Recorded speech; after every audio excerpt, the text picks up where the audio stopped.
Sit down if you want to. Right in the middle of what's going on. I'm in the middle of an interrogation. Take a seat, young Skywalker. The middle children of history, man. Middle of the day, Alfred? Please, take a seat there. Right now, I'm in the middle of nowhere. Stop the middle of the base hit! Meeting in the middle. Like. They fought for the freedom of middle. The middle of The middle of a middle. In the middle of a war! This is freaking ridiculous! Why don't we have a seat and talk it over? No! Not the middle seat! When you need a minute to look it over, it's time for a freeze frame. We're Nate Longarini, Andrew Roget, and Jake Hensler of the Middle Seats, and this show is designed to pause and take a quick look at a different movie topic each week and see how it holds up with a closer look. So happy you can all join us. Now it's time for Get Out. No, don't leave.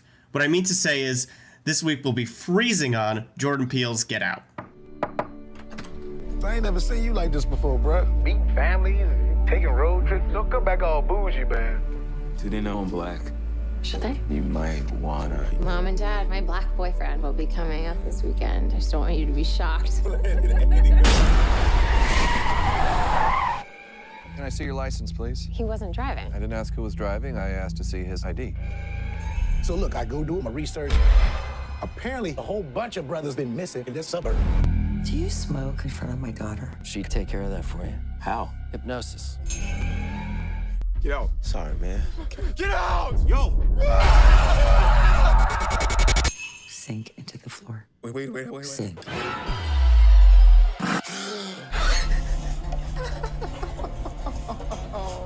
No.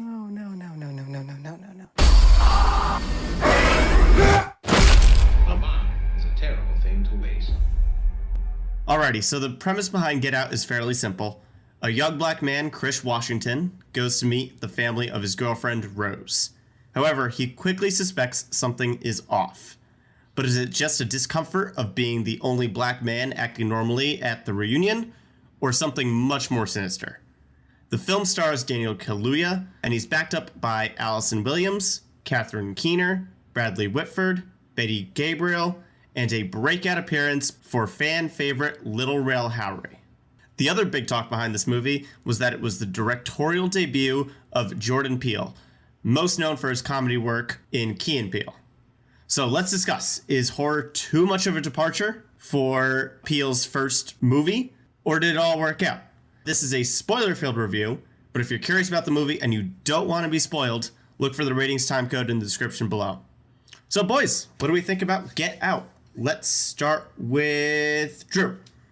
Well, I think there's something to be said for the talent of Jordan Peele here on display. There's this saying that comedy is like one of the hardest things to pull off, and if you can pull off comedy, then you can pull off the other genres. And I think this movie proves that that's absolutely true, because Jordan Peele is a hilarious human being.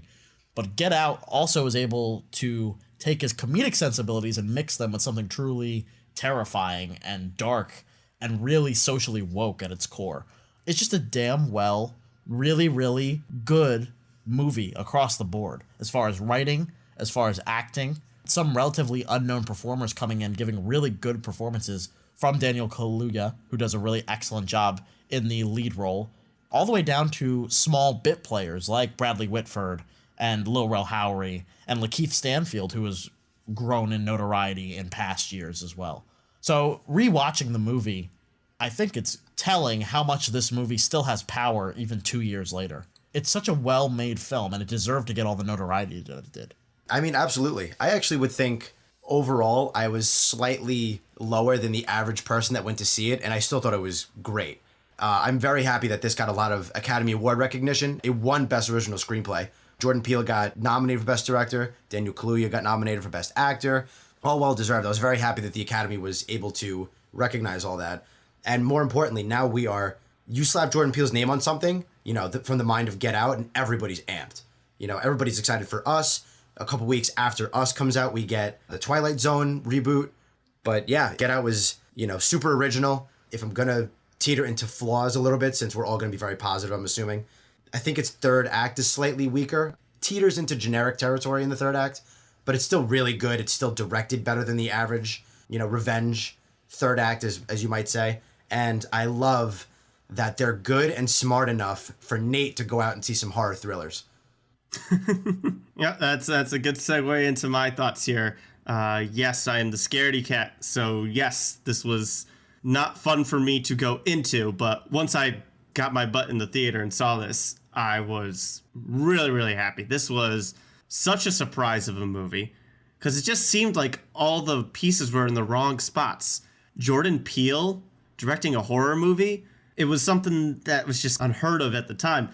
But not only was this movie a well-directed horror thriller, but it really brought out some standout performances. It was funny enough, but not enough to distract from the story itself, which is incredibly unique. And just to elaborate on that, this movie was original. We do not get a lot of these in Hollywood to blow up as much as Get Out did. This did incredibly well, both critically and at the box office. And that meant a lot because now Jordan Peele has the pull to do more and more projects. That's why Us is getting as much hype as it is. It's a story that hasn't been told before, and a lot of people related to this story and went out and saw the movie and loved it. Right. So let's elaborate a little bit. What are our favorite parts of Get Out? So I'd say the best act is the second act when everything is really moving and building to the climax. I still think back to this moment in Get Out, one of my favorites in recent memory.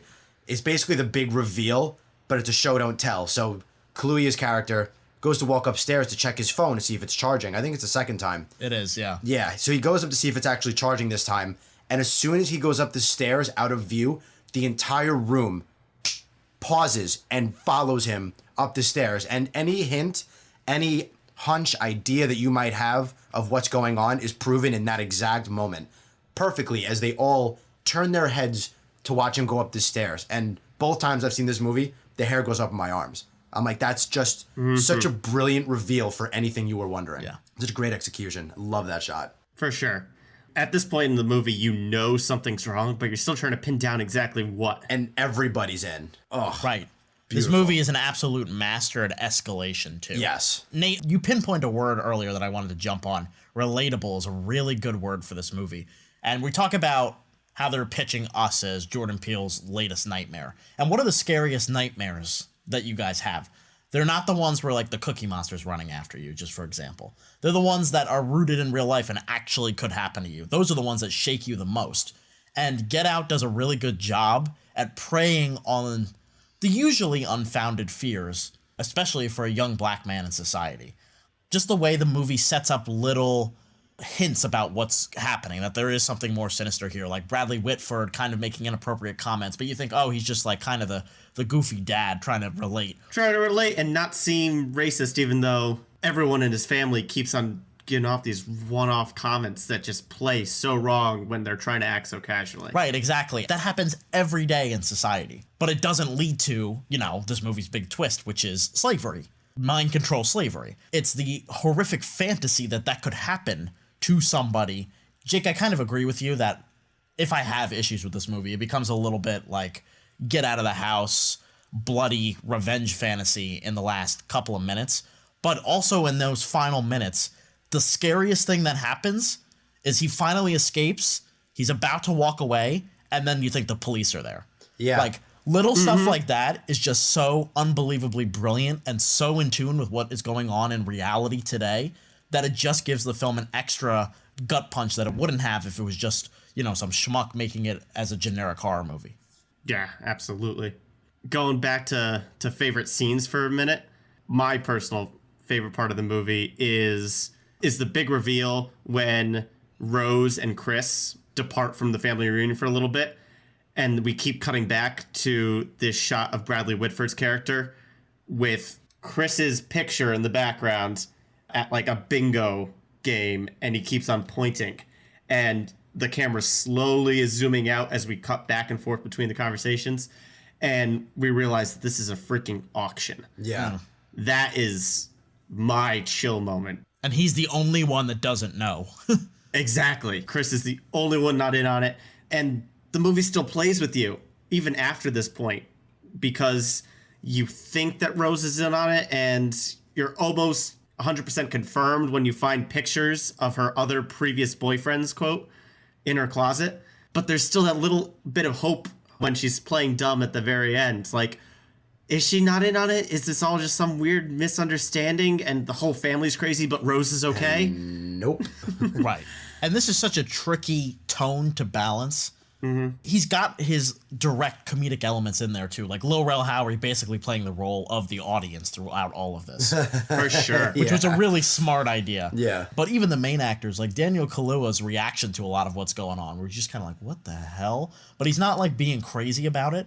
But then the big twists require a lot of Allison Williams, Catherine Keener, and Bradley Whitford, and they nail it. Like, they turn on a dime, especially Allison Williams. Yeah. Like, she goes crazy from 0 to 200 in like 5 seconds. You buy it completely. Yeah.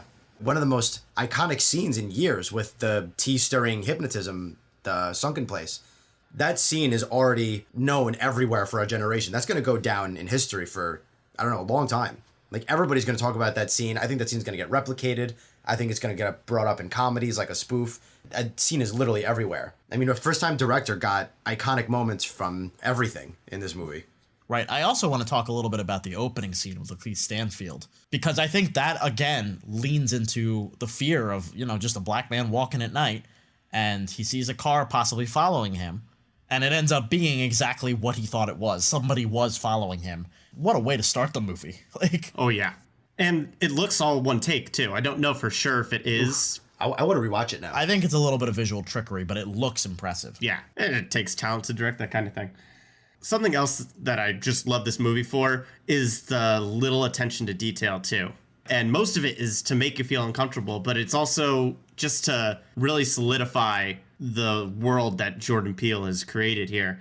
The surgery that requires all this mind control to happen does leave a scar on everyone's forehead. So to compensate everyone who's acting strange, they all wear hats, or at least wear enough of a wig to cover up the scars. I even like the social commentary details that I think most of us missed until after it was brought up. Like, there's one where she's like looking at like basketball players, and she's separating Fruit Loops, which is colored cereal, from milk, which is white, which I absolutely did not pick up on the first time I saw it until I read about it. You could do a whole college transcript on this thing. Yes. Like how it goes over, you know, the black man and like a bigger physique, you know what I mean? And like how that was always more desirable in slave culture, and that's the kind of men that they're targeting. It just develops so well. And like Jake and I kind of touched on, it does get a little bit too like, I'm just gonna kill you to get out. But at the same time, it's kind of nice to see that after everything he's been through the entire movie. Yeah. Like, I don't know how else I would have ended it. Right. It never dropped. I never got to a point where I was disliking it, like, ever. I was never not enjoying myself. But I go, solid ending, but I've seen that before. I'm actually higher on the ending than you guys are. And maybe it's just part of my psyche is wanting the happier ending as the guy who doesn't like horror movies. Because most of my personal nightmares are situations where I can't get out of a building, like I'm trapped inside something. So actually seeing the main character get out after all that craziness that went on inside the house was at least cathartic for me. It was all about the escalation, too. And it just keeps the momentum going.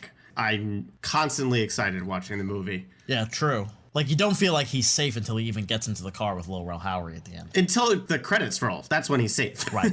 Because you even have that fake out with the cop at the very end. Right. There's an alternate ending that they shot for this that I guess test audiences thought was too dark. So it actually are cops and he goes to prison. You can watch it right now. It's on YouTube. Oh, really? Yeah. Like, the ending we thought might happen, they did film. It's very interesting. I think people thought that was a little too much. Which, I mean, you got your point across with it just being the fake out, so I can see that. Either case, the fact that it's such a compelling story either way goes back to Jordan Peele's unique voice here, telling a story that hasn't been told the same way before.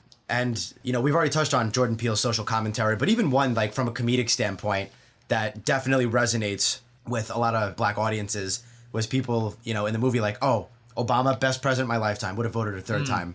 Or Tiger Woods, easily best golf player, my favorite, you know, there's nobody better. And it's like, I've seen on Twitter and stuff like that where after this movie came out, people have come out and said like, yes, that is such a thing. I hate when different people of color try to connect with me via that, or just because you like Obama or Tiger Woods doesn't mean you're not racist. He plays it off as a joke in the movie, and it definitely fits. It's funny, but it's also very real and very eye-opening. It's super frustrating because it's not overtly racist. It's all about the subtext. Yeah, exactly. Right. It happened with Black Panther. I saw somebody tweet like, I get it, you saw Black Panther, please stop telling me. Yeah. You know, similar stuff. Great points, Jake. All right, I think that just about wraps it up. So quickly, let's just go through final thoughts and what would you rate this movie on the Seek scale? Let's start with Drew. So it's very close to our top rating for me. I think I'm going to hold back a little bit because I do remember having minor issues with the third act. So I'm going to go with a really, really strong plush recliner. It was just such a cultural phenomenon when it first came out. Completely unexpected. But if you have not seen this movie already, first of all, I hope we didn't just completely spoil it for you, but that's kind of your fault. Like, Nate warned you already. I don't know what to tell you, man. But if you have not seen it and somehow still want to see it after this, please do yourself a favor, because there's not only a lot to love about it, but there's a lot to talk about. Very nice. Jake, what do you got? Very, very similar boat. As much as I think it's great and super smart and totally original and enjoyable, there's just something that doesn't quite reach a royal throne for me. But like Andrew said, it's pretty much as high as a plush recliner can get. But yeah, great horror movie. And I guess that just leaves me. I am a huge fan of this movie, and I will not be a stickler and go all the way. This is a royal throne for me.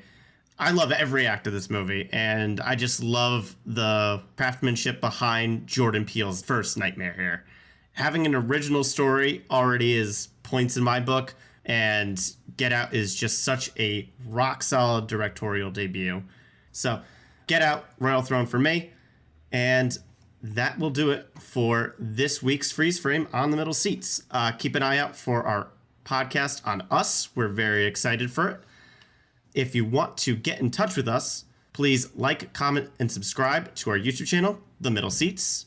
You can also listen to us on the go on SoundCloud, Spotify, Stitcher, and iTunes. For any questions, comments, and updates on the show, keep an eye on our Facebook, Instagram, and Twitter, all at The Middle Seats. And if you like what you hear and you want to see more content, let us know and spread the word. That's it for this week's Freeze Frame at The Middle Seats. Keep that seat warm, everyone. We'll be back soon.